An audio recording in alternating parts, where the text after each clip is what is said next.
Hey class, I hope you're doing well today. I just wanted to make this video to give you an idea of how best to write your conclusion. So we've been working on our introduction, we've been working on our 3 body paragraphs, and now it's time to wrap it up. You might notice Bailey is right there. She's playing video games. Don't mind her. So everyone knows that trying to wrap up a story or an idea can be one of the hardest parts of the entire process. Think about movie trilogies. We're pretty familiar with bad third movies because it's really hard for those movies to wrap up every idea and every theme that's been introduced so far in the series. I'm just saying, Empire is still the best. It's the most complex, the most sophisticated. Wasn't afraid to have a dark ending. Yeah, but come on, if it wasn't for the first one, you wouldn't have any of the rest of the movies. Well, at least we can all agree the third one's always the worst.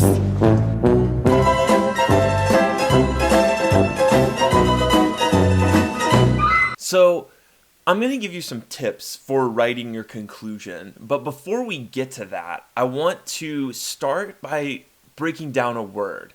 You've probably heard of this word before, but understanding it is really key to understanding how to write a conclusion. This word is implication. Whenever you're writing a conclusion, you aren't introducing anything new, and that's something that I'll get to in a bit, but you are mainly focusing on taking what you've already mentioned, what you've already discussed, and evaluating what that means. You want to communicate to the audience what you think the things you've presented come together to say. If that's confusing, I understand. Another word we have for this is a theme statement. Your theme statement is your takeaway. What do you think this means? What does the story or the text say? And that is communicated through implication. It isn't direct. It isn't always obvious what a story is trying to say about a certain idea. But that's why you're here. That's why you're analyzing it.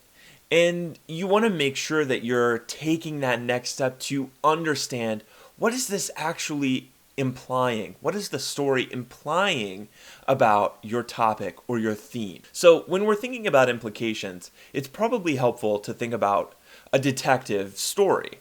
In these stories, we have a detective figure who comes and gathers evidence to essentially determine who committed a crime. In this story, we don't know who exactly did it, but the evidence has implications for the culprit. We get a sense for who did it, but we don't know with absolute certainty. And that's the difference between an implication and something that is certain and something that is true. With an implication, it's likely, it's probable, your evidence is pointing to something, but you still don't have that absolute certainty. This is important when looking at literature or analyzing texts or films or any creative work, because we never really know what the author intended unless they say it. And we can use their quotes to get a direct idea. But for the most part, when we're analyzing the text, we are drawing implications because we don't know what they really meant to say. I hope that's helpful when thinking about your conclusion. Think about what might the author have intended to say with this idea. Your focus should be on connecting your ideas and drawing implications from them. What is the author trying to say? What is the author trying to say about life? Or maybe this type of person when looking at a character? What does this contribute to the genre? Maybe in this instance, what does it contribute to tragedy? These are some things to think about.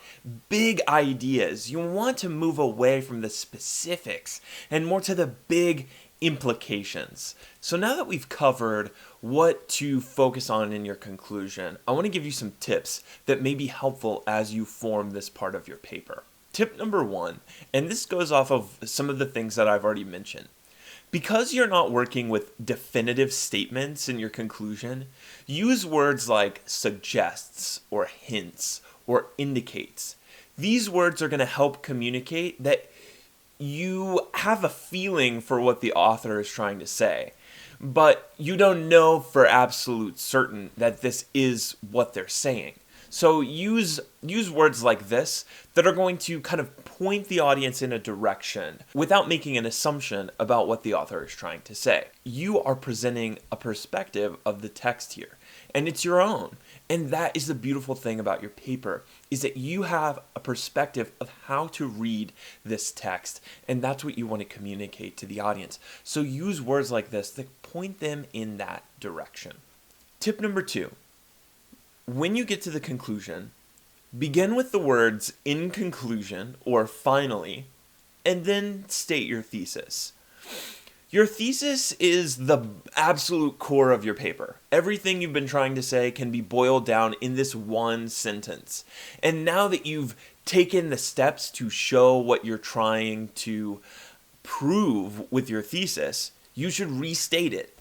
You should say, "In conclusion, this point, and this point come together to show this." That is your theme statement. That is the main thing that you're trying to communicate here. That will give you a direct segue to go into talking about the theme statement, like I mentioned earlier. The third tip, and this is really important, is to make sure you don't introduce new information in your conclusion.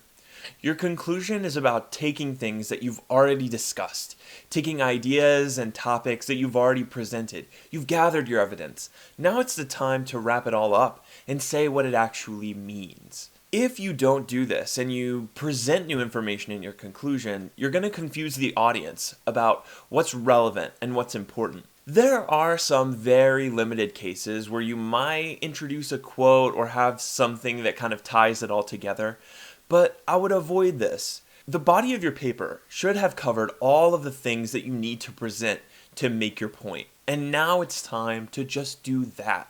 Make your point. Just say what you want to say about the ideas that you're presenting. Fourth and finally, and this is a quick one, if you want to, you can mention the author again. You can mention the genre, maybe some of the information that you introduced in your introduction. You can bring that back if you know or have an idea.